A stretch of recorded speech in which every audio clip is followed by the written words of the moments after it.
Feliz sábado, hermanos, que el Señor bendiga. Damos gracias a Dios por estar esta noche en este lugar, congregados en su santo día. Y hemos venido para ser edificados a través de la palabra del Señor, para adorarlo, para bendecir a Dios y para ser edificados a través de la palabra del Señor. Primeramente quiero darle gracias a Dios por este privilegio que el Señor me concede de ser en esta noche el portador de su palabra. ¿Cuántos quieren escuchar palabra de Dios esta noche? Amén, gloria a Dios, yo también. Bueno, por respeto a mi Señor Jesús, los voy a molestar otra vez. Se ponen de pie, vamos a leer la palabra. Es bueno que el predicador abra su Biblia y extraiga justamente con el pueblo, y que todo sea con un escrito. Está Tercera de Juan. Tercera de Juan está, sigue Judas y después Apocalipsis, al final casi, antes de Apocalipsis, está tercera de Juan. Y dice: no tengo mayor gozo que este, el oír que mis hijos andan en la verdad. No tengo mayor gozo que este, el oír que mis hijos andan en la verdad. Inclinemos el rostro, hagamos una oración. Muchas gracias, Señor, del cielo, de la tierra y de todo lugar. Bendito sea su santo nombre. Gracias, Señor, porque nos permite abrir su palabra y poder extraer de ella el pensamiento suyo plasmado en estas sagradas escrituras. Háblenos, por favor. Sobre todo, perdónenme a mí y déme la oportunidad de poder ser de bendición esta noche para su pueblo. Que sea yo solamente un canal, pero el que habla es usted a través de su Espíritu Santo. Lo pido en el nombre de Jesús. Amén y amén. Tomen asiento, hermanos. Vamos a hablar un poquito acerca de el gozo de Dios. Dios en algunas circunstancias siente gozo, en algunas circunstancias siente tristeza, en algunas circunstancias dice que Dios llora, en algunas circunstancias Dios pues tiene situaciones como las nuestras. Pero esta noche vamos a ver el gozo de Dios. ¿Por qué? Bueno, quisiera comenzar diciendo, hermanos, ¿cuántos de ustedes les gusta recibir cartas? Cartas. A mí, pues hoy últimamente, en estos tiempos modernos, pues desde que salió el teléfono, los celulares, la internet, los medios, las redes sociales, pues ya esto de escribir una carta ya casi no se usa. Pero sin embargo, los que ya somos veteranitos, ya tenemos unos cuantos añitos encima. Recuerdo, hablemos de unos 30, 40 años para atrás, cómo las personas dependían. El medio de comunicación, además del telégrafo, eran las cartas. Entonces se necesitaba de una carta. Y yo traje para prueba un botón. ¿Cómo anhelábamos recibir o enviar una carta? Y porque no había otra forma de comunicación, no había otra forma de expresar algún mensaje, alguna información, algo que uno quería decirle a alguna persona. Y bueno, hermanos, yo recuerdo hace 26 años, yo dependí tanto de ansiaba llegar a este país, hacer una carta y mandársela a mi familia y decirle: ya llegué a los Estados Unidos. Había dejado una familia, hijos desamparados allá a la voluntad de Dios, y yo anhelaba llegar a este país buscando quizás mejor vida. Entonces, cuando yo venía por el camino, nos estuvimos 28 días para llegar. Fue difícil. Y cuando llegué a Los Ángeles el 1 de septiembre de 1990, 1:20 de la mañana, y por Palos Verdes nos fueron a dejar los coyotes. Ahí me fueron a recoger. 1 de septiembre de 1990. Y lo primero que yo anhelaba era tener la oportunidad de enviar una carta después de 28 días de viaje, para que mi familia, a la que yo había dejado allá, se diera cuenta que yo ya había llegado. Pero había que comprar las cartas. Las cartas se tardaban 15 días para llegar a El Salvador, o más, o depende de donde uno viviera. Y recuerdo, hermanos, de que conseguí $10 prestados. 5 que me iba a costar el envío de una carta y me sobraban 5. Recuerdo que hice mi primer carta 5 días después y escribí: Los Ángeles, California, 5 de septiembre de 1990, para mi querida y adorada esposa e hijos presentes. Querido amor, el motivo de la presente es para decirle que gracias a Dios ya estoy en Los Ángeles y muy pronto vamos a estar juntos. Muy pronto, si Dios nos quiere, nos vamos. Estoy dando más o menos la lectura de esa carta que yo escribí y fue real. Y recuerdo que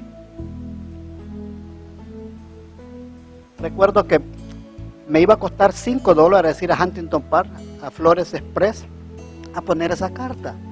Pero me sobraban $5 que me los habían prestado. Y si se acuerda usted lo que hacíamos cuando mandamos las cartas para El Salvador, hacíamos lo siguiente: mandamos la carta, aquí está la carta, pero en medio de la cartita, ¿qué buscaban? ¿Qué queríamos hacer nosotros? Iba un papelito de esto. ¿Y qué cree que iba en el papelito de esto? Vamos a ver. Una foto, dice.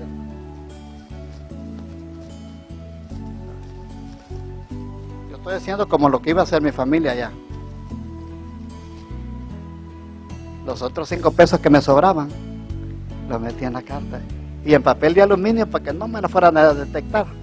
Y no se lo fueran a perder o el cartero o quien fuera. Pero así enviamos la carta. Y cuando la gente la recibía en El Salvador, la carta hacía esto.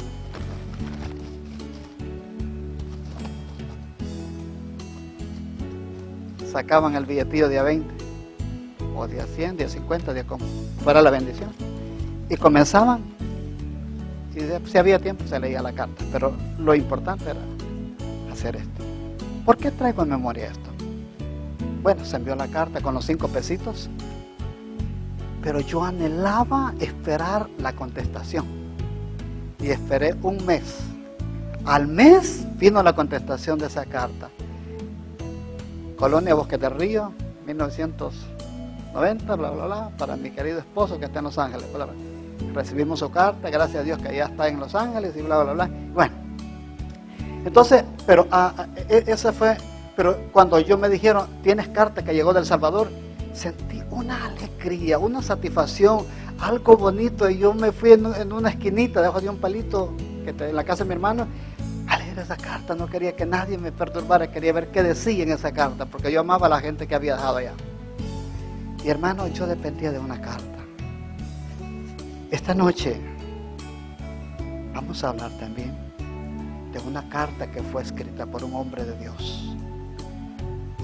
Y es la tercera carta del apóstol San Juan a la iglesia. Pero vamos a ver, ¿quién es el que escribe la carta? La escribe Juan, el discípulo amado. Casi siempre conocemos a Juan por el discípulo amado, aquel joven que reposaba en los brazos, en el pecho del Señor Jesús. El discípulo amado, aquel que Jesús le dijo, hijo, he ahí a tu madre. Aquel que el Señor le encargó a su madrecita. Entonces, ese Juan que caminó con Jesús 3 años y medio, que fue su discípulo amado, querido, él es el actor de esa carta. A estas alturas Juan ya no era un joven, ya era un anciano. Entonces, ¿cuándo se escribe esta carta? Según los eruditos bíblicos dicen que esta carta se escribió ahí por los años 91 después de Cristo. Juan tenía 91 años, por eso dice el anciano. Entonces, 91 después de Cristo, al final casi de sus días, posiblemente cuando se escribe esta carta, Juan ya estaba en la isla de Patmos, ya había sido desterrado por causa del Señor Jesucristo. Y ahí lo llegaban a visitar, y él, cuando llegaron unos hermanos, fue informado de alguien muy especial a quien dirige esta carta. ¿Quién era el destinatario de la carta? ¿A quién Juan escribe esta carta con mucho esmero?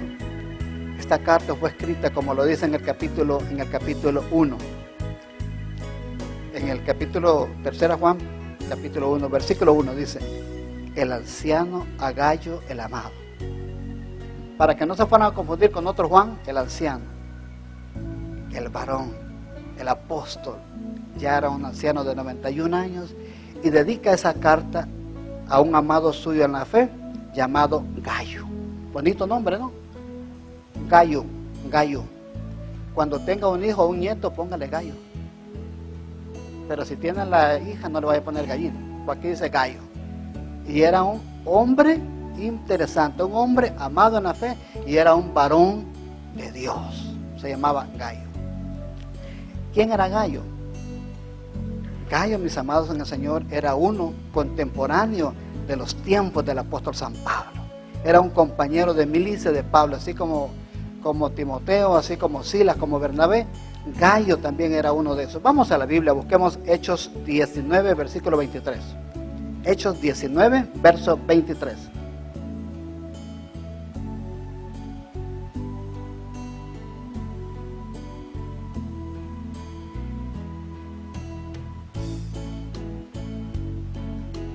A ver quién lo tiene.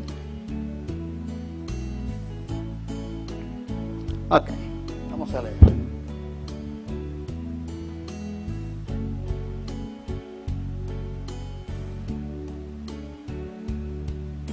Hechos 19, verso 23.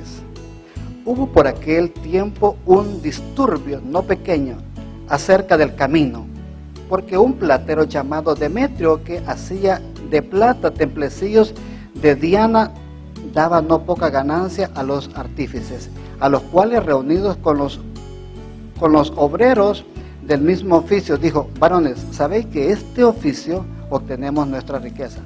Pero veis y oís que este Pablo, no solamente en Éfeso, sino en casi toda Asia, ha apartado a muchas gentes con persuasiones, diciendo que no son dioses los que se hacen con nuestras manos. Y no solamente hay peligro de que nuestro negocio venga a desacreditarse, sino que también el templo de la gran diosa Diana sea estimado en nada y comience a ser destruido. Y comienza a ser destruida la majestad de aquella a quien veneramos de Asia y el mundo entero. Y cuando oyeron estas cosas, se le llenaron de ira y gritaron diciendo: grande es diosa de los efesios.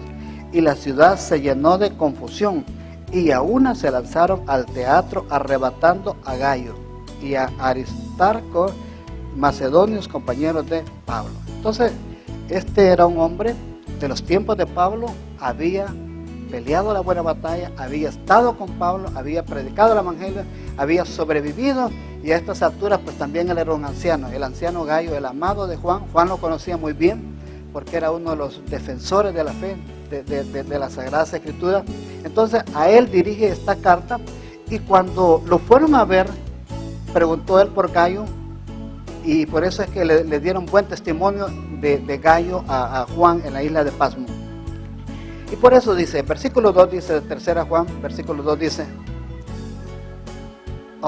verso 1 dice: el anciano a Gallo, amado, a quien amo en la verdad. Para Juan, hermanos, el amor a Gallo era un amor verdadero, era un amor puro, no era un amor fingido, era un amor en Cristo Jesús verdadero a ese verdadero hombre de Dios, porque Juan reconocía el ministerio de Gallo. Y dice aquí en el verso 2, dice: amado, yo deseo que tú seas prosperado en todas las cosas. Juan, escribiendo a Gallo, le escribe: amado Gallo, yo deseo que tú seas prosperado en todas las cosas. Lo que Dios anhela para sus hijos es prosperidad. Yo deseo que seas prosperado. Y en la Biblia del diablo dice: yo deseo que seas desgraciado.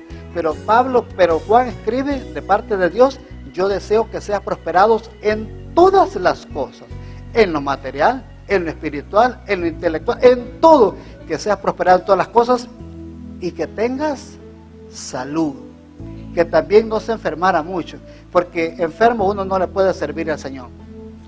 También que tengas salud, así como prospera tu alma. Amado, a Gallo le estaba escribiendo una carta personal: yo deseo, el anhelo de mi corazón es que seas prosperado en todas las cosas y que tengas salud, así como prospera tu alma. Salud material, salud espiritual, así como prosperaba su alma. Sigamos. Entonces deseaba salud para su cuerpo, salud espiritual, y esperaba a aquel hombre que esperaba también la promesa gloriosa de la venida de Jesús. Y en el verso 4, en el versículo que hemos leído, es: no tengo mayor gozo que este. Lo que le causó alegría a Juan en la isla de Patmos, no tengo mayor gozo que este. ¿Cuál gozo? El oír que mis hijos andan en la verdad. Esta iglesia a la cual pertenecía Gallo no era igual que la iglesia de Corintios, donde Pablo, cuando le llevaron la carta, lo que le dijeron que hallaron gallineros. Ay, hay homosexuales, rameras, pleitos, idolatrando a los hombres. Pero aquí no. Esta iglesia a la cual estaba asignado Gallo era una iglesia que andaba en el amor de Dios, andaba en el temor de Dios, estaba perseverando. Y Juan le dice: amado, no, para mí no hay mayor gozo que este, el oír que la iglesia de Hollywood, que la iglesia a la cual tú perteneces, que mis hijos decían, anden en la verdad. Porque el estar en la iglesia y no andar en la verdad, nos engañamos a nosotros mismos y la verdad no está en nosotros. Entonces, el anhelo de Juan para Gallo era que anduviera en la verdad. ¿Será que solo para Gallo era esa palabra? Yo quiero agarrarla para mí. El anhelo de Dios para ti y para mí es escuchar que sus hijos, que usted y yo andamos en la verdad. ¿Ha escuchado cuando usted va a algún lugar y le dicen, ¿qué tal, cómo están sus hijos? Ay, ese muchacho no cambia. Si el muchacho se porta mal, ya no sé qué hacer con él. Quizás lo voy a meter a un lugar por ahí que me ayuden con él. Pero qué bonito es escuchar cuando alguien dice, ¿cómo están sus hijos? Miren, no sé qué está pasando, pero gracias a Dios ha cambiado, fíjese usted. Es otra persona. Yo no sé qué, pero ha cambiado. Desde que comenzó a ir a la iglesia de Hollywood, desde que comenzó a ir a la iglesia, es otra persona. Y esos son motivos de gozo. Si a usted de padre le da satisfacción que sus hijos anden bien, sean bien portados, sean buenas personas, sean buenos candidatos al reino de los cielos, cuanto más a nuestro Dios, el anhelo, el gozo del Señor es que sus hijos andemos en la verdad. Bendito sea el nombre del Señor. Ahora, ¿qué es andar en la verdad? Aquí ya vamos a entrar más en detalle. ¿Qué es andar en la verdad? Andar en la verdad es andar en el Espíritu. ¿Qué es andar en la verdad? Es andar en el Espíritu. Ok, Gálatas 5:22. ¿Qué es andar en el Espíritu? Veamos Gálatas 5:22.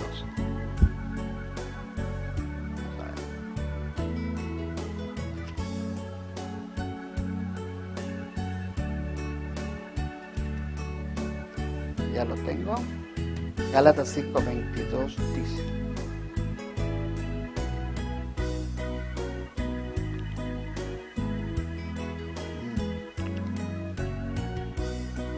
Gálatas 5:22.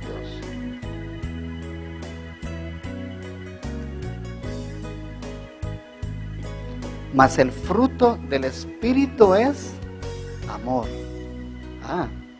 Entonces, ¿qué es andar en la verdad? Andar en amor. Primera Juan 4:7 y el verso 8 dice: amados, amémonos unos a otros, porque el amor es de Dios. Y el que ama ha conocido a Dios, pero el que no ama no ha conocido a Dios. Entonces, uno de los frutos del Espíritu, ¿qué es andar en la verdad? Andar en los frutos del Espíritu. Y uno de los frutos del Espíritu es andar en amor. No andar en odios, no andar en rencillas, no andar en pleitos, sino andar en amor. Es uno de los frutos del Espíritu. Otro fruto del Espíritu es gozo, contento, satisfecho de la vida. No andar amargado, pues no andar aburrido, con cara de pocos amigos, con cara de limón. No, uno de los frutos del Espíritu, andar en el Espíritu es andar con gozo. Que siempre Dios pueda poner una sonrisa en nuestros labios, hermanos, sería mejor que tener cara de pocos amigos. Paz, no teniendo enemigos, no teniendo contrincantes, no teniendo rivales, que no nos odien tanto como a un señor candidato por ahí, pelo güero, que anda por ahí, que se ha hecho odiar tanto, ¿no? Entonces, paz, uno de los frutos del Espíritu es paz. ¿Qué dice el Salmo 119, 165? Dice: mucha paz tienen los que aman tu ley, porque para ellos no hay tropiezo. ¿Quiénes son los que tienen paz, hermanos? Los que aman la ley, los que guardan los mandamientos. Mucha paz tienen los que aman tu ley, porque para ellos no hay tropiezo. Bendito sea el nombre del Señor.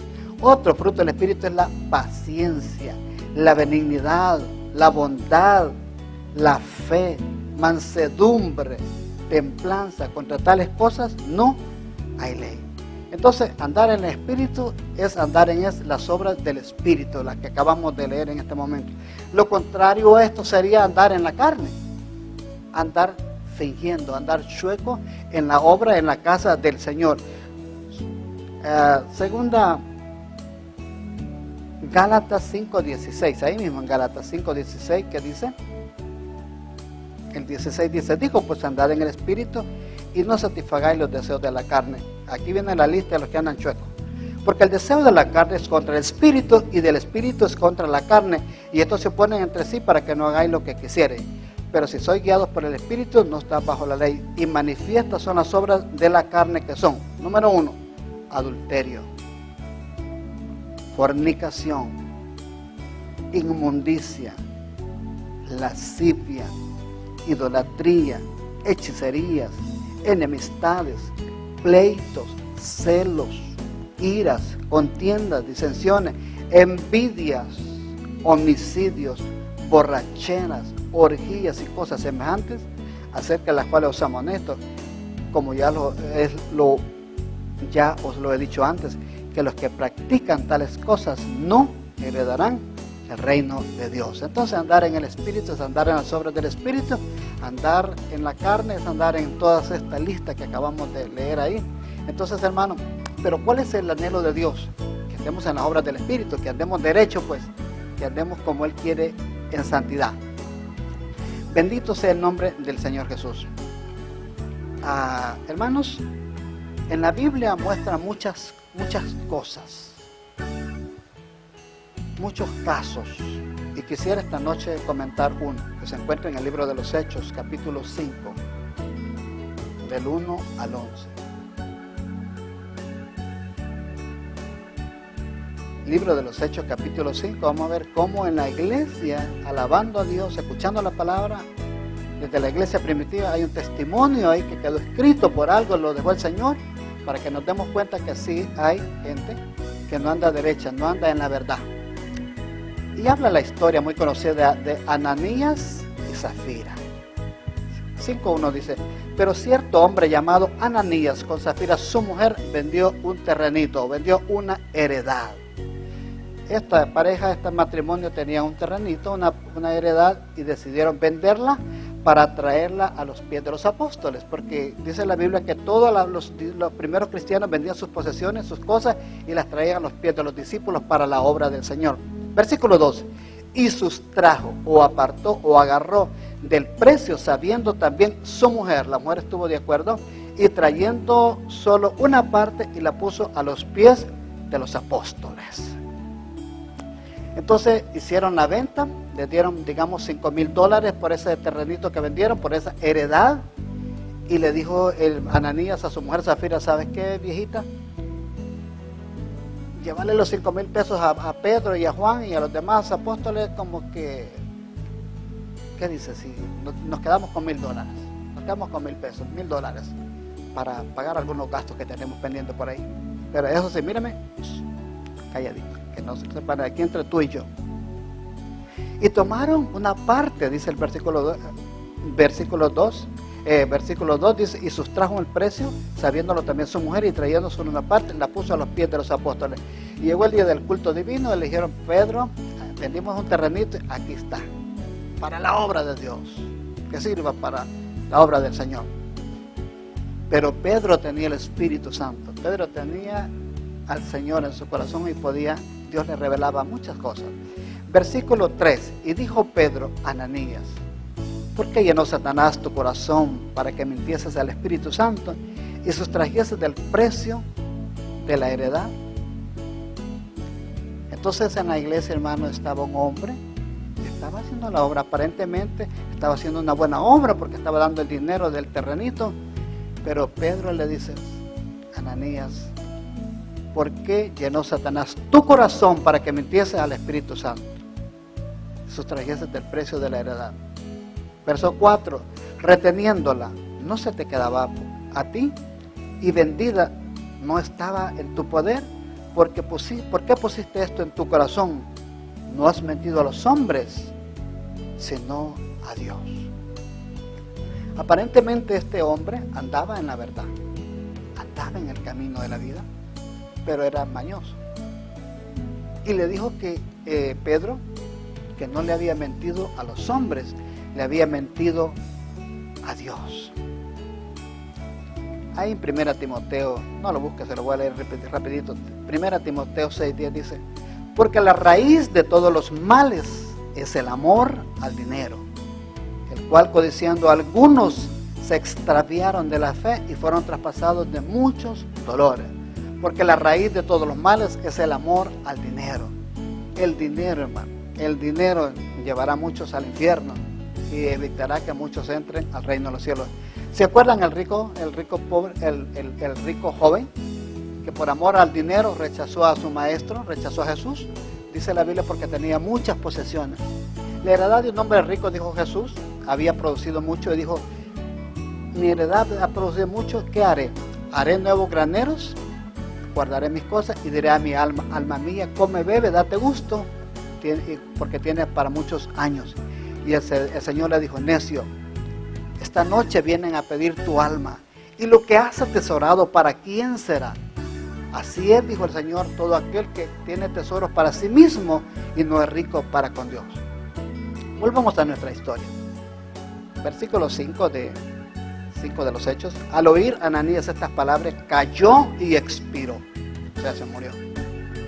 Y vino un gran temor sobre todos los que oyeron, y levantándose los jóvenes, lo envolvieron y sacándolo, lo sepultaron. Wow. Ahí no lo velaron ni una noche. Se murió por mentiroso, porque le estaba mintiendo al Espíritu Santo.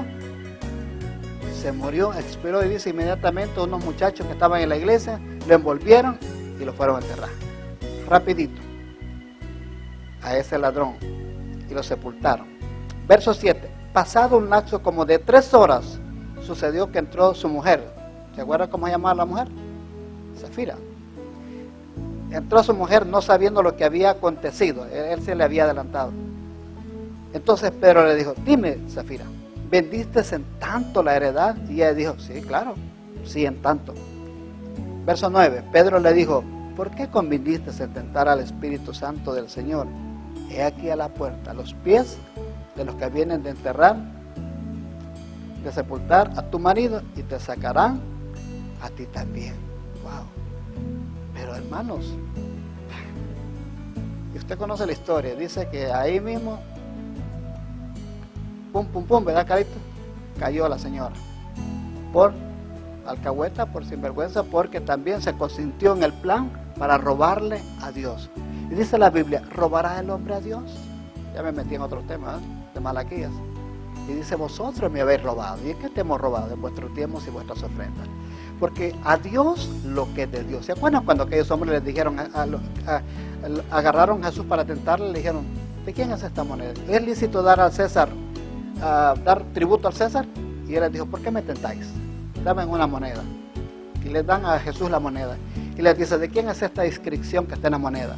Esta cara que está en esta moneda, en este denario, ¿de quién es? Pues es el César. Entonces dijo Jesús: den al César lo que es del César, y a Dios lo que es de Dios. Entonces, mis amados en Cristo Jesús, verso 11 dice: y vino gran temor sobre toda la iglesia y sobre todos los que oyeron estas cosas. ¿Cómo no, hermanos? No iba a venir el demonio, fue muertecito. Imagina que esto se volviera a dar hoy en día, muchos de nosotros ya no estuviéramos aquí. ¿Cuántas veces quizás le hemos robado a Dios? Y me incluyo yo también. Pero Dios, hermano, es tan misericordioso que no nos mata como se murieron esas personas, sino que en su amor y su misericordia no quiere que andemos chuecos, quiere que andemos en la verdad, quiere que andemos derechitos, quiere que andemos en el Espíritu, quiere que andemos en obediencia a su santa palabra, y andar en obediencia a sus palabras, obediencia a sus mandamientos. Hermanos, el deseo de Dios es tu prosperidad y mi prosperidad en todo. El deseo de Dios es nuestra prosperidad en todo. Pero a veces no es posible. ¿Por qué? Porque el pecado lo impide todo. Proverbios 28:13 dice: el que encubre sus pecados. Proverbios 28:13.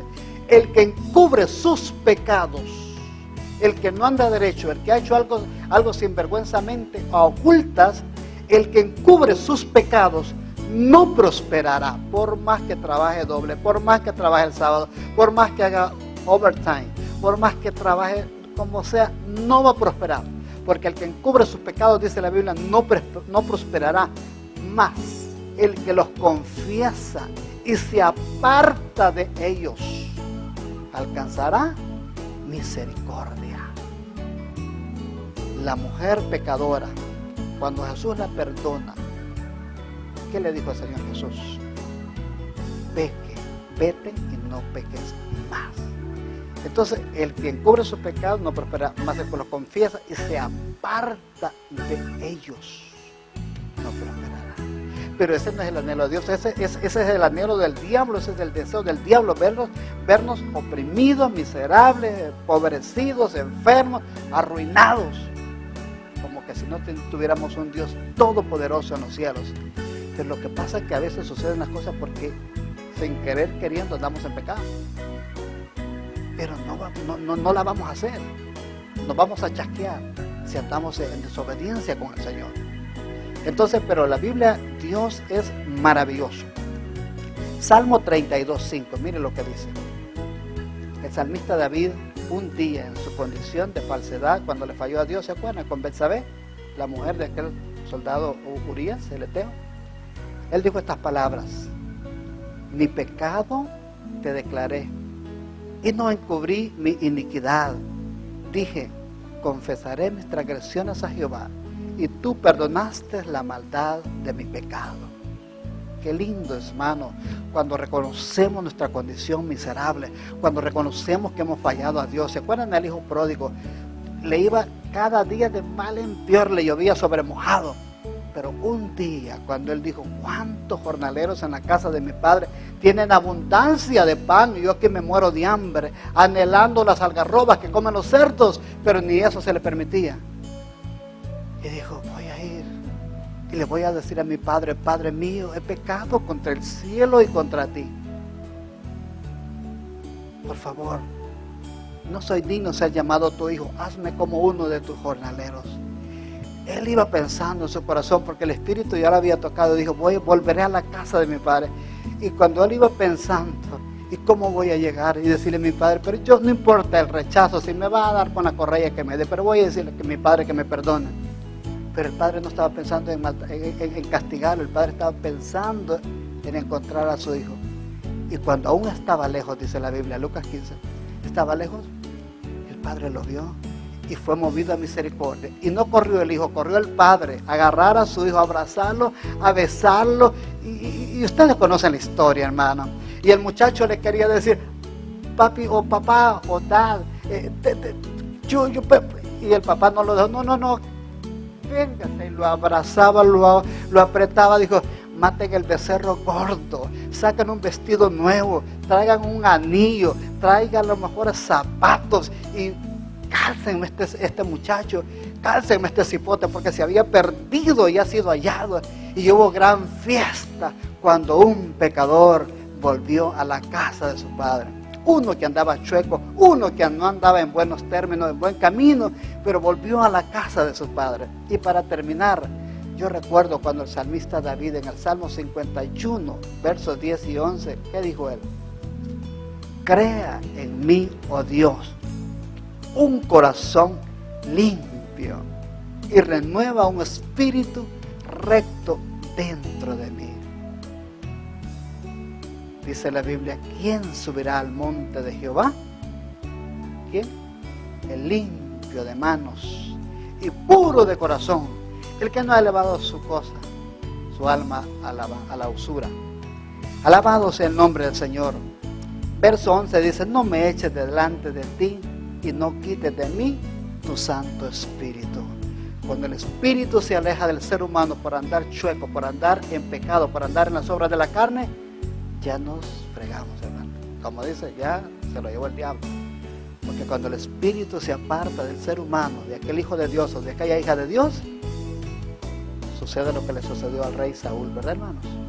Cuando se apartó el espíritu de Dios, llegó el espíritu del diablo y un demonio lo atormentaba, y al final la paga, dice la Biblia, del pecado es muerte. Yo termino con estas palabras. No hay mayor gozo, decía el apóstol Juan, escribiéndole desde la isla de Patmos a su amado amigo, compañero Gayo.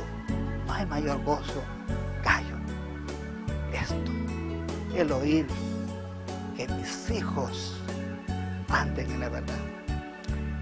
Los que fundaron esta iglesia, quizás hace unos 20, 30, 40 años, no sé cuánto hace que fundaron esta iglesia, parece que hay un pastor Castro, que Dios no sé si ya murió, que esa persona pudiera preguntar por allá, o si estuviera vivo otro país, a ver, ¿qué me cuentan de la iglesia de Hollywood?